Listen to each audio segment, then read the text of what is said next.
In this episode, it was a delight to have a conversation with Helen Kelisky, who until very recently was UK and Ireland Managing Director for Google Cloud, and whose experience spans a host of senior sales leadership positions with industry heavyweights such as OpenText and Salesforce. Although it's her long experience with IBM which we discuss mostly, and as you might expect, her sheer professionalism shined throughout our discussions. We covered lots of topics in record time, thanks to her challenging me to keep the whole thing below 45 minutes. In particular, we focused on the art of selling and sales management, particularly around the judgments that we make every day. Things like when to step in to help a salesperson in a difficult customer situation, how far to go with your questioning, how and when to push the rest of the organisation to do things. Lots of wonderful words and lots of sound practical advice for new, and actually I would say all, sales leaders. Enjoy.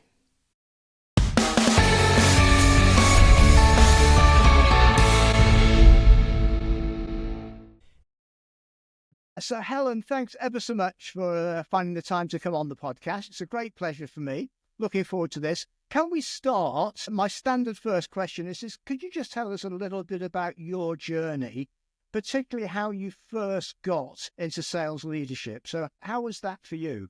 Yeah. Well, firstly, thanks for inviting me, Steve. I'm very happy to be here. So my journey into sales leadership. I joined IBM having graduated.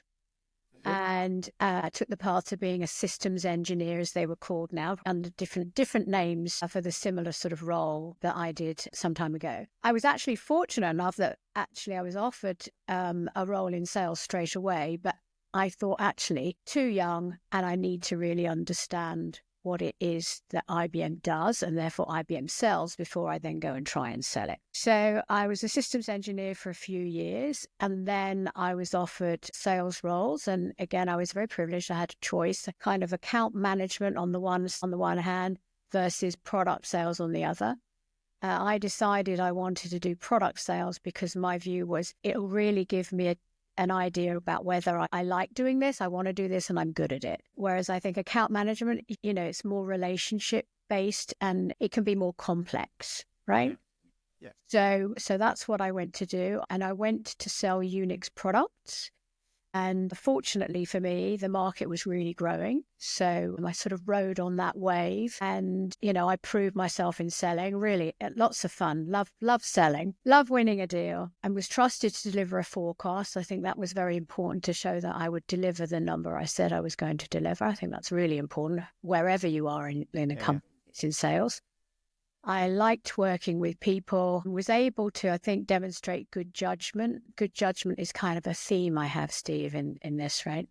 Oh, okay. And showed that I was ready to take on more, I think. And because I was in a growing business, I was given the opportunity to do that.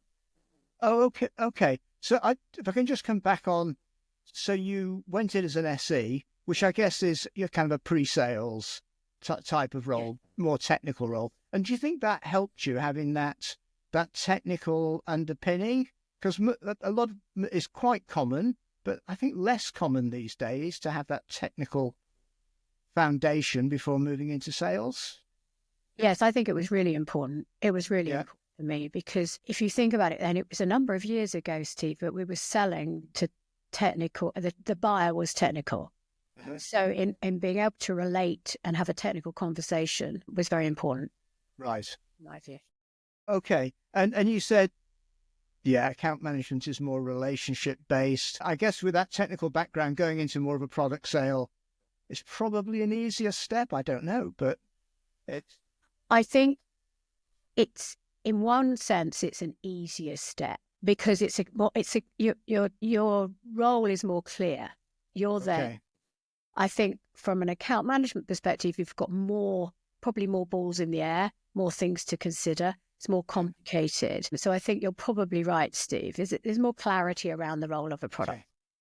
Okay. But let's focus on the management side. So you were given the opportunity. Now, folklore is that IBM have these super, both sales training and management training programs. So did you go through all of that? Did you go through a whole program? Did it prepare you for management?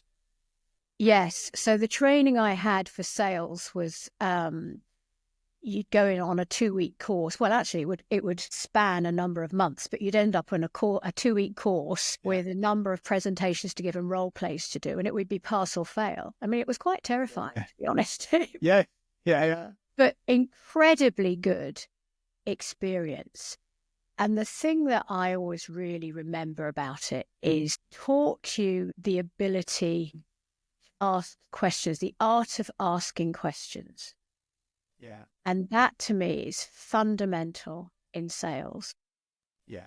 And it also taught me how to, objection handling. And sometimes they can represent such a fantastic opportunity. But I think for me, it was the art of asking questions. And it's interesting because later in my career, I was at one of my first line managers, as I got more senior, asked me to do a sort of course for her team on the art of asking questions, how to ask questions. Oh, okay. And actually, I've been in social situations where people have turned around after we've had a conversation, they've said, I've never told anyone that before, or I've never told anyone outside the family that before. But it's just that innate ability, or that ability that I've learned, not necessarily an innate, along with my curiosity, that I think helps. Okay. It's amazing. And we may get onto this, but I mean, there's so many changes in selling over the last few years that seems to be accelerating. But things like that art of questioning, for me, is still an absolute foundation. It is. And that hasn't changed. And it's what you talk about there is call it sales craft. That, how you ask questions, handle objections, all that kind of good stuff. Okay. And so you were well prepared in this wonderful company who was in a buoyant market. As you moved into management, how did you react to that? Were there many surprises? How was it making the move? It was wonderful in a way. I think clearly I was ready, and it was felt that I was ready. And so that's always important. Also, I remember the name of the course, it was called Basic Blue. It was about learning to be a manager. Okay. And so often these days you're thrown into roles and you don't have that training. Yeah. And I remember we were made to watch this movie called Apollo 13 with Tom Hanks. Yeah. Do you remember that? Yes. And I've forgotten the name of the famous actor who was on the bridge and responsible for getting Tom Hanks down from space, outer space. Yeah. But basically, if you watch the movie, Steve, you'll see, and I'm sure it's Ed Harris, guy on the bridge, responsible for driving the team on the ground to make sure that these the guys in space get down to Earth safely. Okay. And what you see in the movie is him demonstrate different types of leadership. Okay. And we were taught that there are 6 different styles of leadership. Okay. And I'm going to try and name them now, Steve. This is a test for you, Helen. It's a real test for me, yeah. One was coaching, one was pace setting, one was coercion, one was authority. Yeah. One was affiliation, and one was being democratic. So those 6. Yeah. And it was a lesson in when to use which style. Right. Okay. Yeah. And it was really, really, really, really insightful and very, very interesting. And to be honest, I remember these things to this day. Right. That's amazing. I will pinch that, by the way, and the people I coach, I'll recommend look at Apollo 13 and the styles that Ed Harris uses, and ask them to name which one he's using. You know what? Okay, yeah. I'll have to do it myself as well. Okay. So you had this wonderful training, which I mean, most of the people who are listening to this or viewing it just don't get the opportunity these days to do that. We're thrown into the role. But on reflection, I mean, another one of my standard questions is, having gone through that, what in your view are the kind of the key attributes that one should have before moving into management, or what do you look for when you're appointing managers? A number of things. I mean, that Yeah. this is the beauty of this role, is it's so varied, and therefore you need so many different skills. The first is to be driven. You have to show drive, Yeah. and desire to succeed. You have to be resilient. There will be, hopefully not too many, but there can be some pretty tough days. Let's say you've just lost a big deal that you or the team have been working on for the past few months, and you get someone who resigns in the same day. And on the same day, you need to then stand up and give a gung-ho presentation, Yes. So there are those days, and you need to be able to survive those and deal with that. They need to, I've mentioned this already, Steve, they need to demonstrate good judgment, right? Yeah. And there are so many decisions that you have to make in this role. That, it's really important to demonstrate sound judgment and good judgment. I'd say also you need to be able to conduct the orchestra. Okay. So, yes. You need to be able to conduct yourself, to conduct your team, to conduct the partners, customers internally. Yeah. Because invariably you might be trying to get the company to do something it doesn't naturally want to do, but needs to get done. So all those sorts of things. They need to be responsible, and they need to show that they're keen to, I need to see that someone's keen to learn. And just on another movie theme, Steve, there's a movie called Avatar. I don't know if you've seen the Avatar. I've heard of it.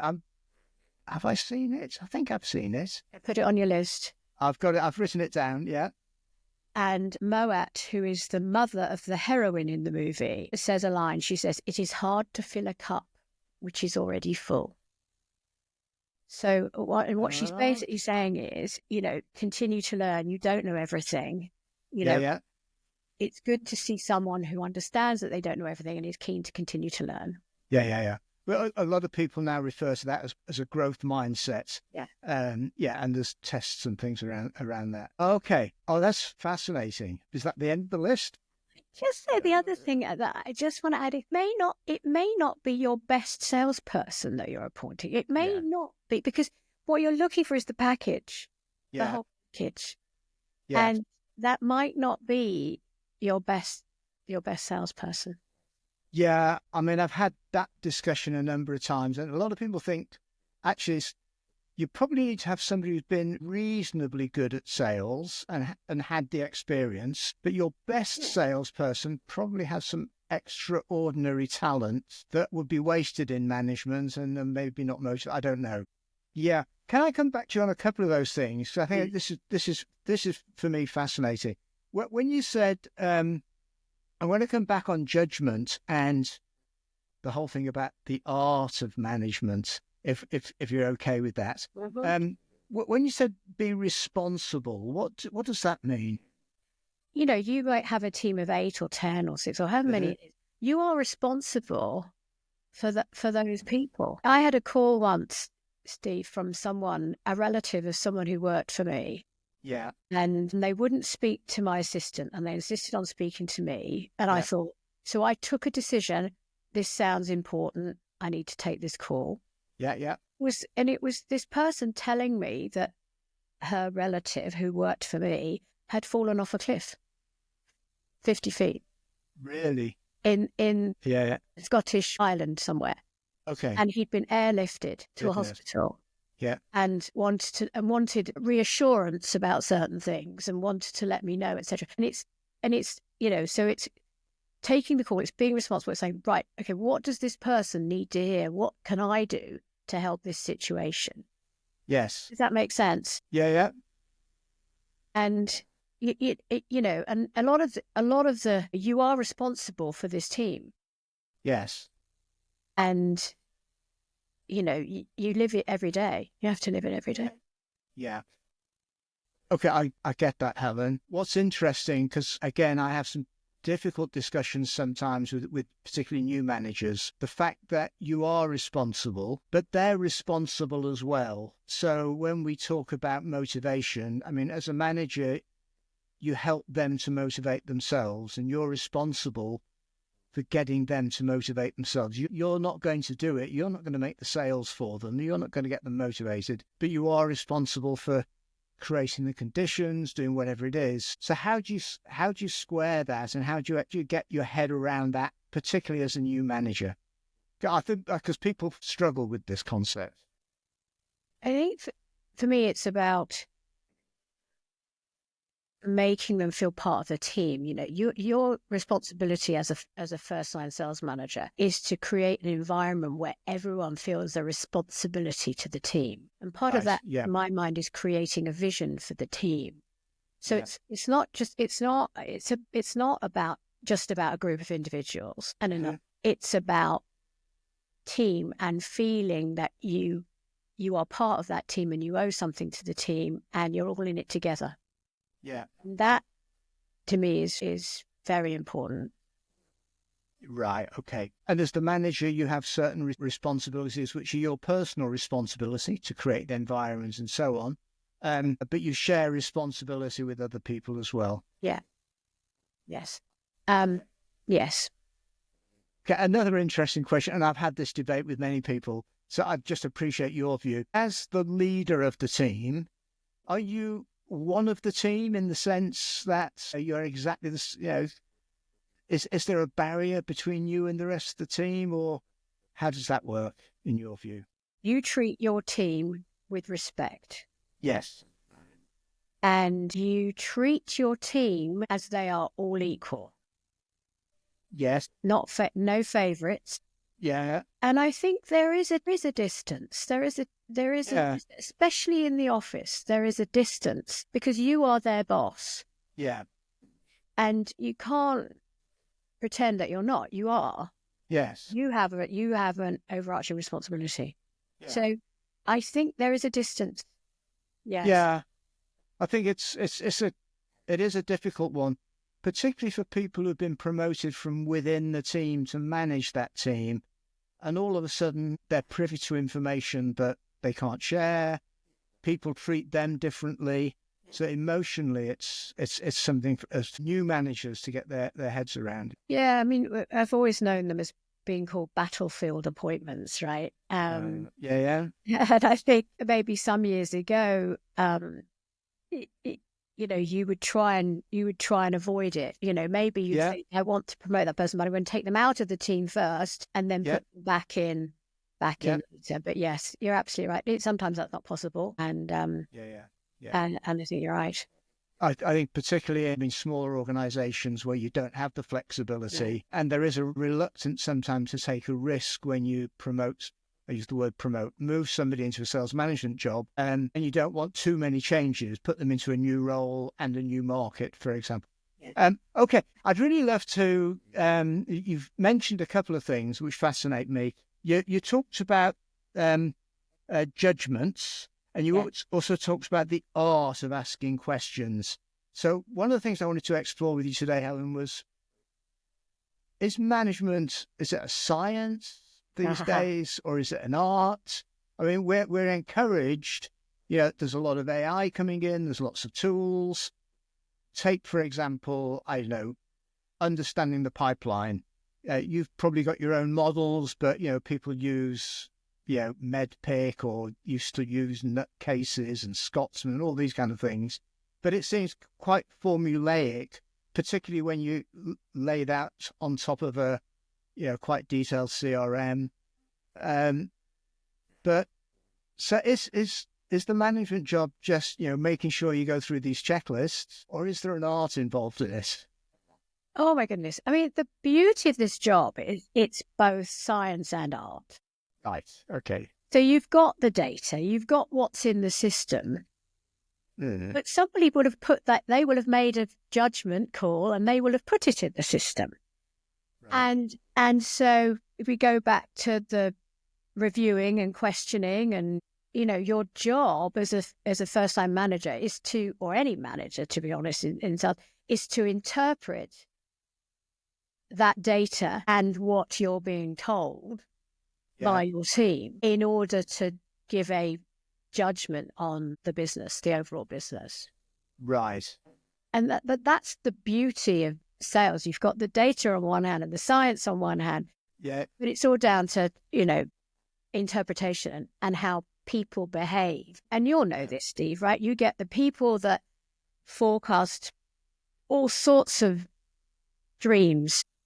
Yes. And Yeah. on the other hand, you get people. I had one guy who used to work for me. I used to call him the postcaster because he would only ever forecast something when it was all just about in the bag. Right. Yeah.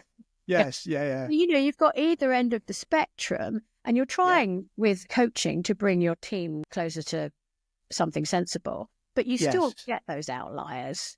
You'll get those out. Yeah. Okay. The two really important things for me that you said there was this realization that when a salesperson puts something into the CRM, that's a judgment call that they're making. They're choosing to believe the customer, or when they say they're going to order, but whatever. So the fact that it's in the CRM to the manager, that's data and it's truth, but actually it's the result of a judgment. Yes, it's something to investigate. Yes, and the other important word you used there was interpret for me. And again, I think sometimes we forget that as managers, it's not just processing the information, it's interpreting it. Yeah, and I think especially as a new manager, because let's assume you're not a battlefield appointment. Let's assume you're new to the team. So the team are new to you. You don't know how they interpret. You don't know how they forecast. Yeah. And so you're on a voyage of discovery in terms to find out, who are the overly optimistic ones versus who are the pessimistic ones, and who are the ones that have good judgment. And then you're trying to get them all to a place where they all have better judgment than they started off with. Yes. And how have you gone about that? And because as you say, as a new manager, you don't know the people, you may not know the market, and it's easy for people to pull the wool over your eyes. Now, I guess you'll get some experience, but what have you done to kind of shortcut that or accelerate it? Questions. Okay. Forecast. I mean, if you will have a forecast review with your team, let's call it once a week. Yeah. And it's all about the questioning.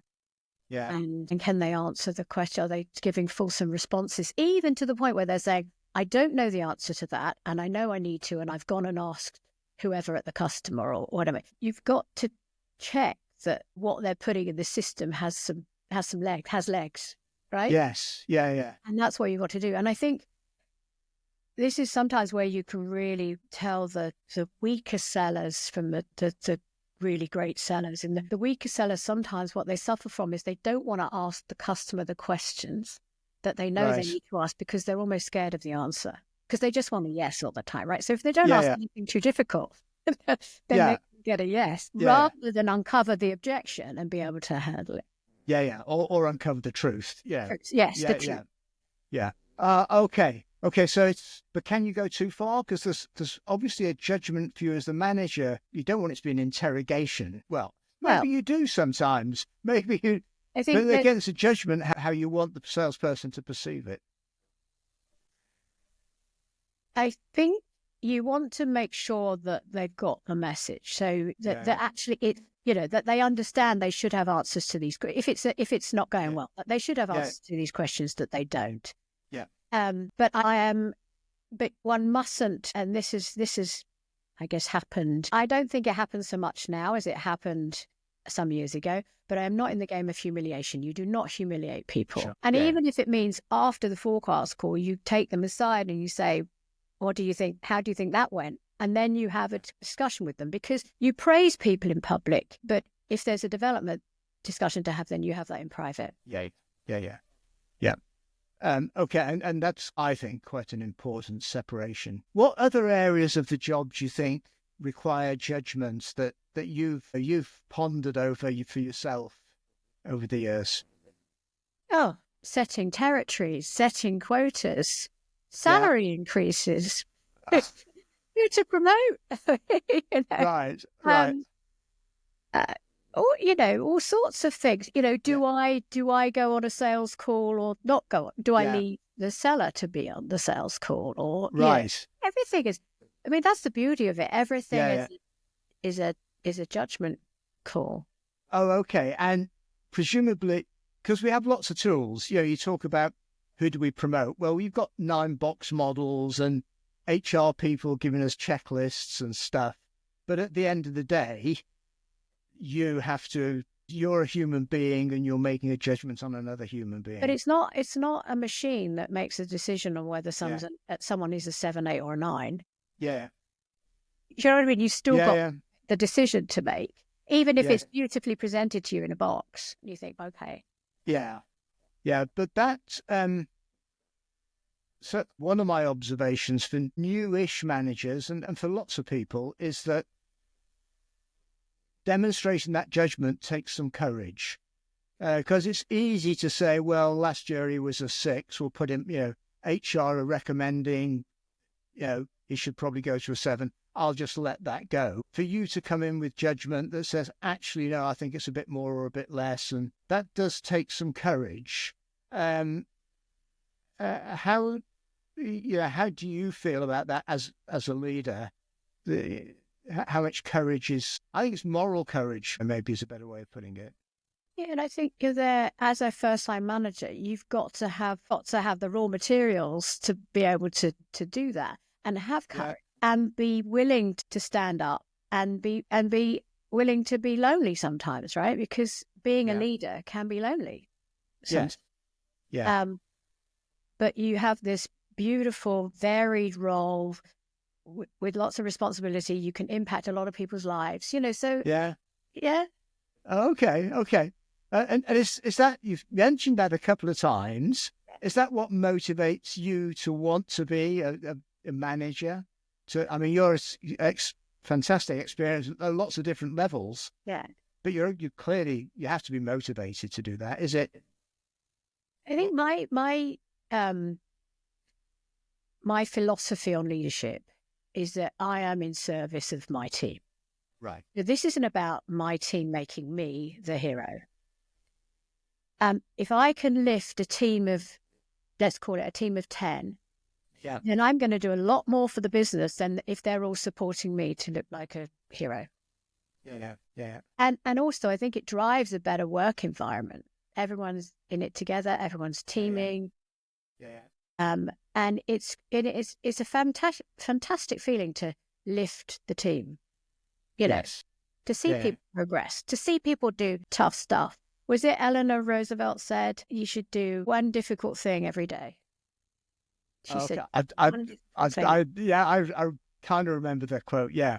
Some people say do it first thing. The first thing you do is the difficult thing, but make sure you do it Yes. anyway. Yeah. Okay. Okay. So if we summarize a lot of this stuff, Helen, I mean, what would be your top 2 or 3 tips for a newly appointed sales manager? They have good sales background. What would you be saying to them? I think I've got 7. Oh, right. Okay. Is that okay? Yeah, I'm glad this is being transcribed, so I don't have to write them all down, but go on. I think the first one is to be open and likable, or at least Right. respected. Yeah, yeah. I think it's really important that you're open, likable, and I think it's just really important that it's foundational to trust, which you need to create with your team, Yeah, and customers, and with yeah, your boss, and with everyone around you. Be clear with your team on their objectives, so they really right. understand what good looks like for them Yeah, personally, but also set a vision so they understand their part in for the greater good, the greater vision. yeah, yeah, yeah. Treat everyone equally, no favorites. And I've had this said to me before. Oh, Helen, you don't have favorites. Why is that good leadership? Having so clearly having favorites. I don't. It's not It's something sad that people see that as unusual. I know Yeah, yeah. it I is. mean, correct me if you think differently, but treat everybody equally doesn't mean treating them the same, because you don't treat the junior who's learning the same as the experienced salesperson, but you treat them equally in terms of the respect you give them, and no favourites. That's absolutely Yeah. right. Absolutely right. Then they will trust you. They'll trust you then, right? Yeah. Be quick to give feedback, Right. both positive, and I've said this, in public, Yeah. and less positive in private. Yeah. And avoid humiliation. Never. It's never Sure. right to humiliate. Yeah. Yeah. Yeah. Trust your judgment. So we've had that. Oh, good. Yes. Trust your judgment. Trust it. Use it. Yeah. And find a mentor. So ideally, this is an experienced sales manager or leader outside of your line of business. Ideally, if you can, and I completely appreciate that in smaller companies, and it's not always possible, or a colleague that you can use that you trust and you can use as a sounding board. Yeah. I think that's a nice phrase, the sounding board, because as you said earlier, it can be lonely. In fact, in some ways, it should be lonely. Could be, yeah. Yeah. The leader is out in front. Okay. Good. Goodness, is that 7? 7, yes. Okay. Oh, yeah. I see.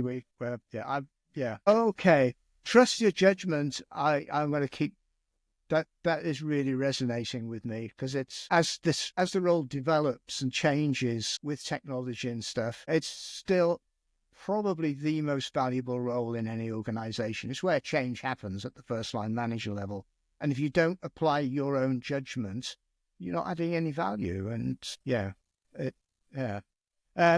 okay, Helen, that is great. I've got one final question for you. I'm going to take a little tiny break, and then I'm going to ask you about the biggest mistake you've made as a manager, if you're okay with that. Yeah, of course.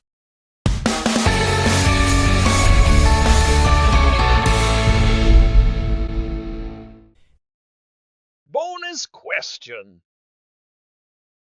So, Helen, the final big question is, if you're happy with this, to tell us about the biggest mistake you've made as a manager, and kind of what you learned from it. Are you happy to do that? Yeah. Okay. Well, not delighted, but I'm of course happy to do it. Biggest mistake.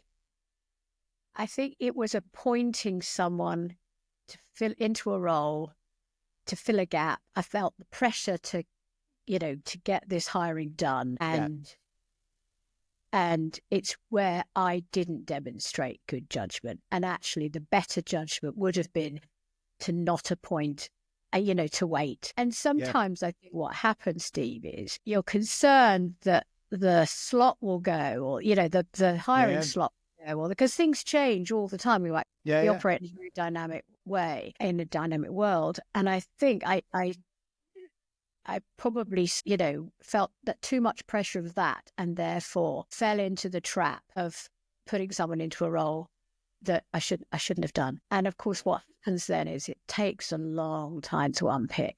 Yeah. But that's a lesson, right? And it's a valuable lesson. I would also say, as a first-line manager, it is part of your job to manage out people when you know it's the right thing to do. Yeah.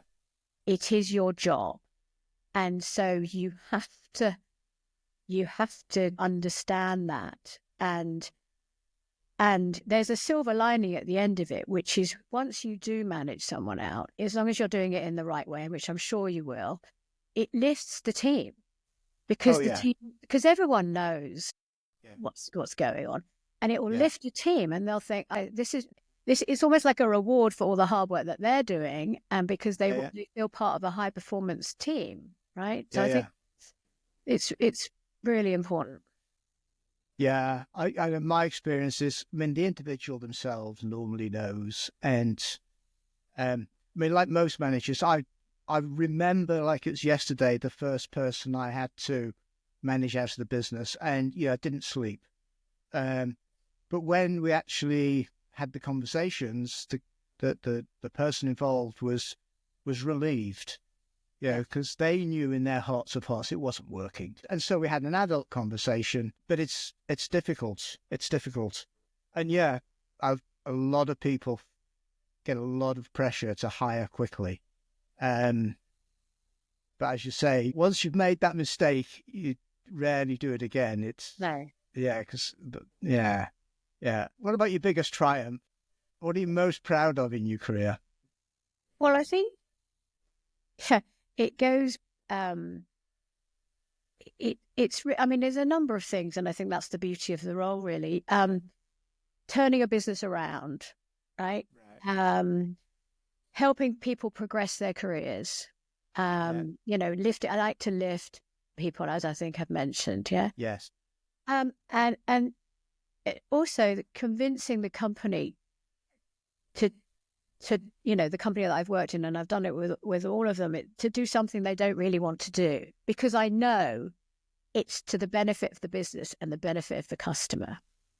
Right. And that's a really it can be quite lonely, but it's a brilliant thing to do. And we haven't talked about, Steve, when do you jump into a deal and when don't you jump into a deal to help your seller? Right. But I think some of the time you might jump into a deal because it's a political hot potato, or it's really complicated, or all eyes are on it, or you need the company to do something special. And I've had those situations in all companies I've worked for, but I remember a couple of them. One was I had to jump into a deal because I knew we needed the company to invest in more technology, seriously invest in more technology in the UK in order to support the opportunity.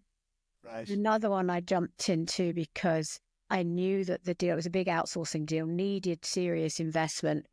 And we'd already had a failed attempt. We'd already been taken to the altar and jilted at the altar by this customer. But I knew that they were going to do something, and I knew that we had every chance of winning. So again, we had to convince the company to spend money, to invest in money to bid. And both those situations we won, and it's a very good place to be. And I take it back to I liken it to Lou Gerstner's book, where he wrote a book saying, you can make, I think it's, you can make the elephant dance, or who can make the elephant dance. Yes, yeah.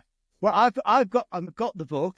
It's a while ago now, but it's following, because there was a big thing by Elizabeth Moss Cantor about making elephants dance, and then Gerstner came back with this example of how this big quality conscious organization like IBM could actually dance. And I think, it's about making the elephant dance, and that's the company that you work for. And it could be a little elephant, or it could be a big elephant. Okay, yeah. Do the right thing for the customer and for the business. And again, that's more on your judgment. You take a judgment call. Is this the right thing for the company to do for its business? Yeah. So again. Okay. That is fascinating, because those things, I mean, you can't write a book or you can't do a training course around that decision. It is a judgment that obviously you think about these things quite hard. You look at it from different angles, and then you make a judgment and execute on it. And that's a wonderful thing, isn't it? And I think it is, Steve. And I think it's also about getting as many people as possible on side and respecting you, so that you create an environment that when you decide you're going into this lonely environment of sitting around a board table and trying to justify why you think the company should spend inordinate amounts of money in order to win this deal, you're not in a hostile environment. It's the least hostile place, and you'll get a hearing. Yeah, and I think that's really important. Yeah. Amazing. Helen, I'm just going to say thank you, because there's so many good things come out of this. Any final words of wisdom for folks? It's the best job ever. On that, I'm going to say, Helen, thank you ever so much. And I'm sure everybody's going to get a lot out of this. Thank you, Steve.